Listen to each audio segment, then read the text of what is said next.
Vote গ্রহণ হবে 2026 সালের ফেব্রুয়ারি মাসের 12 তারিখ রোজ বৃহস্পতিবার।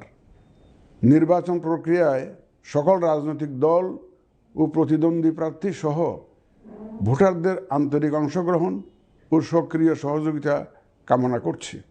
সকলের প্রতি আমার আহ্বান, আসন্ন ত্রয়োদশ জাতীয় সংসদ নির্বাচন ও গণভোট সফল করে আমাদের গণতান্ত্রিক অগ্রযাত্রায় ঐতিহাসিক ভূমিকা রাখুন।